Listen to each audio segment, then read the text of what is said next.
IKV news, सच को बयां करती खबरें। स्वागत है आपका IKV न्यूज़ में। मैं आपके साथ अशोक सैनी। आज हमारे साथ बात करने के लिए जुड़ रहे हैं चरखारी विधायक प्रतिनिधि उदय राजपूत जी। हम इनसे कुछ बात करेंगे कुछ मुद्दों पे, इनके विधायक प्रतिनिधि जी जवाब देंगे। सर ये बताइए, कोरोना वायरस जो पूरी विश्व में एक प्रकार से महामारी के रूप में आया है, इससे पूरी दुनिया ग्रस्त है और इसमें भारत जो है बहुत आगे है अन्य देशों से। इसके बारे में आप क्या कहेंगे? नहीं, ऐसा नहीं है। भारत अन्य देशों से आगे है। हमारे देश के माननीय प्रधानमंत्री जी ने इसको बड़ी गंभीरता से लिया। अन्य देश जैसे इटली है, अमेरिका है, ये तो बहुत आगे निकल गए, इनमें बहुत ज़्यादा महामारी है। भारत ने तो इस पर बहुत कवर भी किया है लॉकडाउन करके। माननीय प्रधानमंत्री जी ने पूरे देश ने इस चीज़ को माना और पूरा देश की आवाम इससे लड़ भी रही है। ज़्यादा आगे भी नहीं है, ऐसा नहीं है। तो अमेरिका जो है, अमेरिका ऐसा देश एक मैन पावर के रूप में पूरी दुनिया विख्यात है और उस देश में इतनी मृत्यु और इतने केसेस निकल रहे हैं, उससे भारत तो बहुत आगे है। अमेरिका देख रहे हैं, इटली, अमेरिका, ये देश खास करके स्वास्थ्य के रूप में अमेरिका ऐसा देश बहुत आगे था।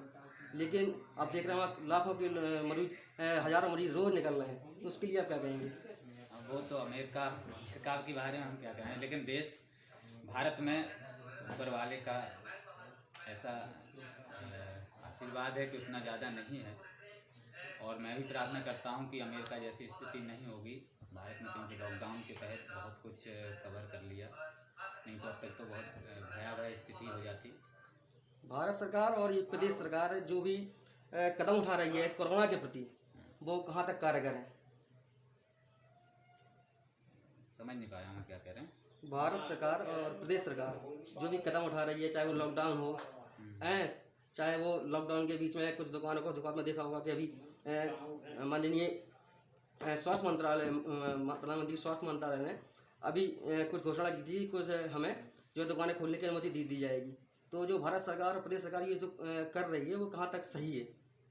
नहीं, प्रदेश सरकार माननीय योगी जी की सरकार ने तो ऐसा कदम है कि पूरा मॉडल उत्तर प्रदेश में जो कोरोना के लिए जो योगी सरकार ने जो तैयारियां की थी, वो तो पूरे देश में मॉडल के तहत आगे आई।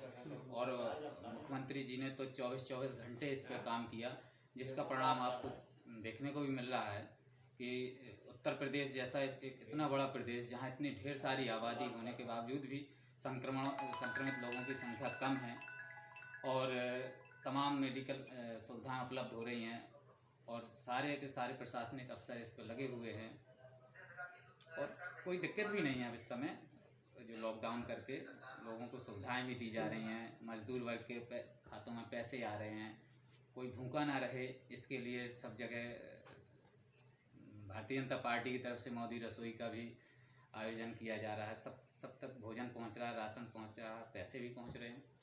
जो प्रदेश के जो मजदूर लोग हैं, जैसे वो बाहर अन्य प्रदेशों में फंसे हुए हैं, तो उनके लिए योगी सरकार क्या कर रही है? उनके लिए अभी तक तो जैसे पहले बसों द्वारा लाया गया था, फिर उनको लाया गया जो क्वारंटाइन सेंटरों में वहाँ पर बंद थे, उनको लाया गया था। अब इसके बाद अब एक जन सुनवाई .up.nic.in पर जो भी प्रवासी मजदूर बाहर फंसे हुए हैं, एक जो नया ऐप जारी किया है, लिंक जारी की है प्रदेश सरकार ने, तो उस पर अपनी जानकारी दे सकते हैं, अपना पूरा डिटेल उस पर दे सकते हैं। कल 5 मई से शुरू भी हो गया था। एक बार फिर मैं बता दूं आपके दर्शकों को कि जन सुनवाई .up.nic.in पर आप जो भी प्रवासी मजदूर बाहर फंसे हैं उत्तर प्रदेश से बाहर, उस पर अपनी जानकारी दें और उनको तुरंत सरकार की तरफ से मदद मिलेगी और उनको सकुशल उनके घर पहुंचाया जाएगा। ये उत्तर प्रदेश सरकार का ही वादा है। माननीय विधायक जी, चरखारी विधायक है भूषण राजपूत जी, उन्होंने निजी खर्चे से चरखारी विधानसभा के जो गरीब वर्ग का, मजदूर वर्ग का लोग है, उसके लिए क्या कर रहे हैं? निजी खर्च से पहले तो मैं जो निधि वगैरह तो हमने अपनी सारी की सारी दे भी दी हैं, सैलरी दे दी है।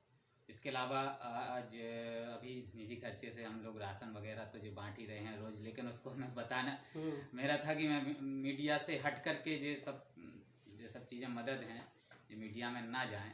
अभी आप दे सकते हैं कि अभी ढेर सारे राशन के किटें यहाँ मेरे आवास पे रखी होंगी अभी, और रोज़ जाता हूँ, रोज़ लोगों को बढ़ती भी हैं।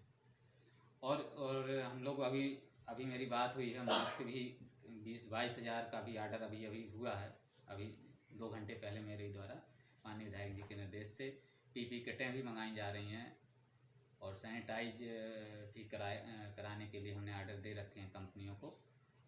और जो भी जहाँ दिक्कत है लोगों के फ़ोन आते हैं हमारे पास कि हमारे पास राशन नहीं है या हम इस दिक्कत में हैं, हम तुरंत मदद पहुंचाते हैं। चाहे मैं अपनी विधानसभा का आदमी कानपुर में फंसा हो, लखनऊ फंसा हो, अहमदाबाद में भी लोग फंसे थे, तब भी हमने उनको तुरंत हाल में भोजन की व्यवस्थाएँ कराएँ। ये सब निजी खर्चे से तो चल ही रहा है ये सब चीज़। उत्तर प्रदेश एक बहुत बड़ा राज्य है, करीब 23 करोड़ की जनसंख्या वाला राज्य है। फिर भी यहाँ पे जो कोरोना के मरीजों की संख्या है वो अन्य राज्यों से जनसंख्या के आधार पर फिर भी कम है, और यहाँ पर रिकवरी जो रेट है वो करीब 33% है। मतलब 100 मरीजों में कम से कम 33 लोग सही हो रहे हैं। तो लगता है कि यूपी सरकार का ये मॉडल है वो सही दिशा में चल रहा है। हाँ, बिल्कुल सही दिशा में चल रहा है, और बहुत रिकवर लोग हो भी रहे हैं, और संक्रमित भी कम लोग हो रहे हैं। जैसे जो सबसे अच्छा कदम तो ये उठाया कि जोनों में बांटा सरकार ने, red zone, orange zone, green zone. जो रेड जोन जैसे ज़्यादा संक्रमण का है उसको आप प्रतिबंधित कर दिया वो क्षेत्र को, तो संक्रमण उसी एरिया में है, फैलेगा भी नहीं। तो ये उत्तर प्रदेश सरकार कारगर कदम है। जैसे कि अभी देख रहे हैं आपकी लगातार देश में मरीजों की संख्या बढ़ रही है। लगभग 24 घंटे में कल की डेट में करीब 3900 मरीज इकट्ठा बढ़े हुए हैं। तो इसके लिए आप क्या कहेंगे? अब देखो, मरीजों की संख्या तो बढ़ेगी, थोड़ा बहुत तो बढ़ेगी, वैसे नहीं अदर कंट्रीज जैसे बढ़ रही है। पहले क्या था कि उतनी जांचें नहीं हो रही थी, अब जांचें हो रही हैं, और जो निकल भी रहे हैं तो और लोग रिकवर भी हो रहे हैं। सबसे अच्छी बात यह है कि अदर कंट्री की अपेक्षा भारत में रिकवर बहुत लोग हो रहे हैं, परसेंटेज के हिसाब से ठीक भी जल्दी मरीज यहाँ हो रहे हैं। और दूसरी बात यह है कि भारत के लोगों में इम्यूनिटी पावर अच्छा है, तो इसी की वजह से रिकवर भी जल्दी हुआ। सरकार ने जो रियायतें दी हैं तो उसमें जैसे कि रेहड़ी वाला, ठेला वाला या जो गरीब वर्ग का मजदूर जो मजदूरी करता है उसके लिए शायद अभी कोई रियायतें नहीं है, क्योंकि बाजार में जो दुकानें खुल रही हैं, जो दुकान पहले से थे वो खुल रही हैं, ना ही कोई ठेला लग रहा है अभी, ना ही कोई मजदूर के लिए कोई मजदूरी है अभी। तो इसके लिए कैसे अपना घर खर्च चलाएगा? नहीं, जो मजदूर हैं, रजिस्टर्ड मजदूर हैं, तो उनके खाते में तो उत्तर प्रदेश सरकार की तरफ से 1000 रुपये तो आ ही रहा है। और रहा रेहड़ी वालों का, जिनका पटरी के दुकानदार थे, इनको भी 1-1000 रुपये मंथली दिया जा रहा है। और रही बात दुकानों की, तो अभी तक तो लॉकडाउन था, सारी दुकानें बंद थीं, और जो सब्जी वाला, फल वाला है, तो उनको नगर निगमों से, नगर निकायों से उनके पास बना करके उनको सब्जी बेचने का उनको अथॉरिटी भी दी जा रही है, अपनी सब्जी बेचें। ऐसा अगर कोई है कि हमारे पास नहीं है, हमको पास जारी नहीं सरकार की तरफ से मिल रहा है, तो वो अगर चाहें तो संपर्क कर सकते हैं, या नगर पालिका, नगर निगमों में, या जो भी संबंधित जगह पर जाकर के अपना आवेदन कर सकते हैं। अपने प्रदेश में बेरोजगारी एक बहुत बड़ा मुद्दा है, बहुत बड़ा मुद्दा है। आपने देखा होगा लॉकडाउन में कि कितने लाखों जो मजदूर वर्ग के लोग हैं वो बाहर अन्य राज्यों में जाते हैं नौकरी करने के लिए। तो क्या ऐसा कुछ योगी सरकार नहीं कर सकती कि जिससे यहाँ के रोजगार मिले, लोगों को बाहर ना जाना पड़े? योगी सरकार, जो उत्तर प्रदेश की सरकार है, बहुत कुछ रोजगार के क्षेत्र में कर भी रही है। और पिछले 3 वर्षों की जो सरकार थी उसने रोजगार की दृष्टि से, जैसे अपना बुंदेलखंड में पहले बेरोजगारी की बहुत समस्या थी, तब से जो एक dream project Bundelkhand express way है, और डिफेंस कॉरिडोर जैसी जो योजनाएं जो बुंदेलखंड में लाई गई, जिससे कहीं ना कहीं इस बुंदेलखंड का तो बेरोजगार खत्म होगा ही। जब जो एक्सप्रेस वे अपना डेवलप हो जाएगा तो इंडस्ट्रीज यहाँ डेवलप होंगी।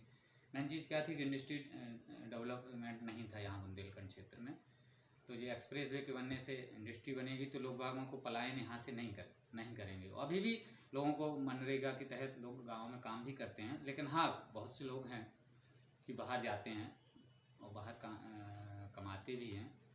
लेकिन आने वाले 2 वर्षों में ऐसी स्थिति यहाँ रहेगी नहीं, ऐसा प्रयास उत्तर प्रदेश सरकार का। अपनी जो चरखारी विधानसभा है, इसके लिए रोजगार के लिए क्या कुछ माननीय विधायक जी ने सोचा हुआ है कि हम किस तरीके से यहाँ के विधानसभा के लोगों को रोजगार देंगे?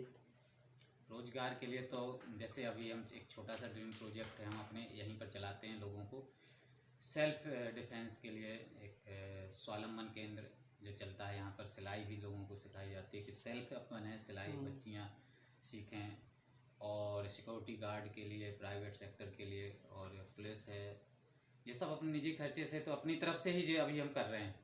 और ये प्रोजेक्ट हम कुलपहाड़ और पनवाड़ी में भी शायद नेक्स्ट ईयर लॉकडाउन नहीं होता तब तक वहाँ भी शुरू हो जाता।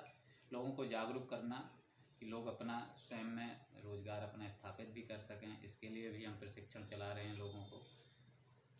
मोदी रसोई से बहुत कई लोग लाभान्वित हो रहे हैं, तो अभी वर्तमान में लगभग कितनी मोदी रसोई चल रही है अपने विधानसभा में? अपनी विधानसभा में तो सभी मंडलों पे तो मोदी रसोई सभी जगह चल रही है। 6 मंडल यहाँ पर विधानसभा क्षेत्र में 6 जगह तो अभी हाल में संचालित है। ये जो मोदी रसोई है भारतीय जनता पार्टी के द्वारा चल रही है या किसी एनजीओ या किसी जो समाज सेवी उनके द्वारा चल रही है या सरकार के द्वारा चल रही है?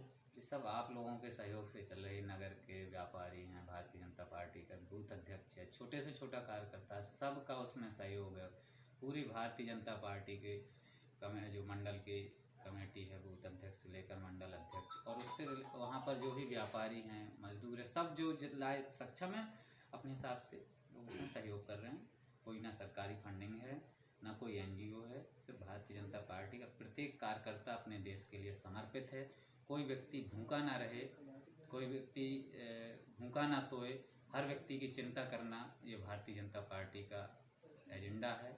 इस एजेंडे पर चल रहे भारतीय जनता पार्टी आगे बढ़ रही है, तो जिसका ये उदाहरण मोदी रसोई है। IQV न्यूज के दर्शकों से कुछ कहना चाहेंगे आप? मैं तो कहना चाहूँगा कि सभी लोग अपने अपने मोबाइल पर, अगर जिनके पास केवी न्यूज़ नहीं है तो सब्सक्राइब कर लें और जो बेल आइकन दबा दें। और मैं ईश्वर से प्रार्थना करता हूँ कि आपकी चैनल दिन दूनी रात चौगुनी प्रगति करे, निरंतर आप सच जो है वो सामने दिखाएं। इसके साथ ये थी हमारे साथ चरखारी विधायक के प्रतिनिधि उदय राजपूत जी। मैं अशोक सैनी चरखारी विधायक प्रतिनिधि का बहुत बहुत आभार व्यक्त करता हूँ जिन्होंने हमें एक टाइम दिया